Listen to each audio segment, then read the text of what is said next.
êtes en couple et vous souhaitez officialiser cette relation, mais vous ne savez pas quelle forme d'union vous correspond, concubinage, pax ou mariage. Vous trouverez la réponse en déterminant le degré de protection recherché et les contraintes que vous êtes prêt à accepter. En concubinage, vous n'avez aucune obligation l'un envers l'autre, si ce n'est l'existence d'une vie commune. Chacun est propriétaire des biens qu'il achète et assume les dépenses qu'il engage pour la vie courante. Vous payez l'impôt sur le revenu comme si vous étiez célibataire. En revanche, vous êtes imposés ensemble à l'ISF. En cas de rupture, il n'y a aucune formalité à accomplir. Si vous avez acquis des biens ensemble, vous pouvez rester en indivision, les vendre ou même racheter la quote-part de l'autre. Si vous êtes locataire mais que seul votre compagnon est inscrit sur le bail et qu'il décède ou s'en va, vous avez la possibilité de faire transférer le bail à votre nom. Pour cela, vous devez avoir vécu ensemble pendant au moins 1 an. En cas de décès, il faut savoir que vous n'êtes pas héritiers l'un de l'autre.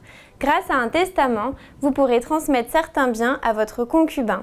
Mais si vous avez des enfants, vous ne pourrez pas lui léguer tous vos biens car les enfants ont droit à une part minimum déterminée par la loi. Vous serez aussi pénalisé par les droits de succession puisque les biens transmis seront taxés au taux de 60% comme si vous étiez des étrangers l'un pour l'autre. Par exemple, si vous transmettez une maison d'une valeur de 100 000 € à votre concubin, sachez qu'il devra payer 60 000 € de droits de succession, mais il n'aura peut-être pas les moyens de payer une telle somme. En vous pacsant, vous choisissez de vous engager juridiquement à mener une vie commune et à vous apporter réciproquement assistance et aide matérielle, par exemple en cas de maladie ou de chômage.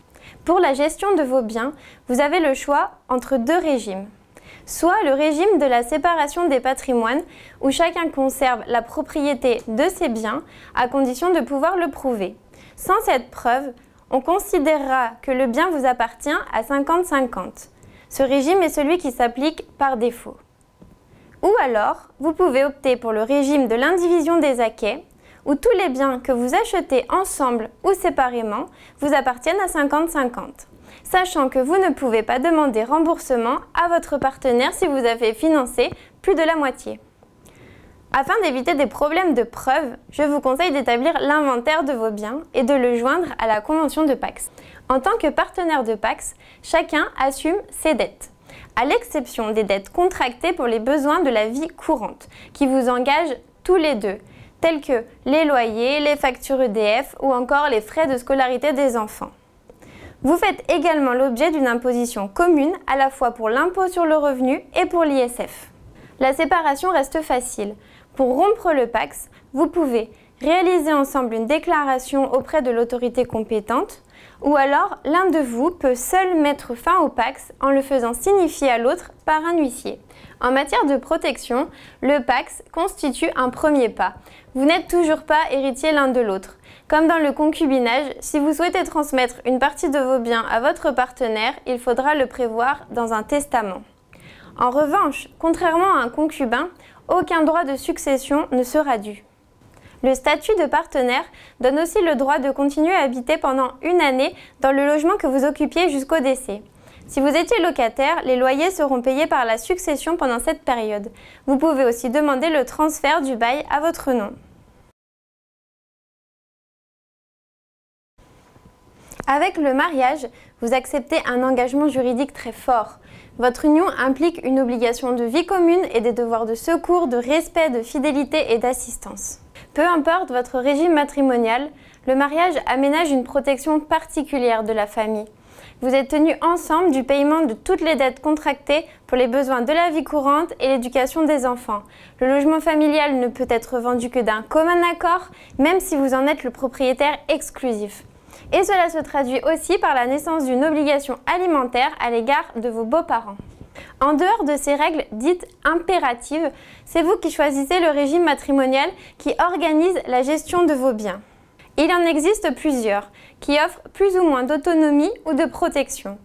La séparation de biens est le régime qui vous permet de conserver la plus grande liberté. Vous pouvez le compléter d'une société d'acquets ou lui préférer un régime de participation aux acquets. Vous pouvez aussi conserver le régime de communauté légale applicable à défaut d'autres choix. ou alors optez pour le régime le plus protecteur, la communauté universelle avec attribution de tous les biens au conjoint survivant.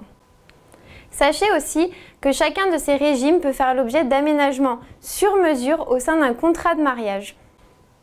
Comme les partenaires de Pacs, vous faites l'objet d'une imposition commune à l'impôt sur le revenu et à l'ISF.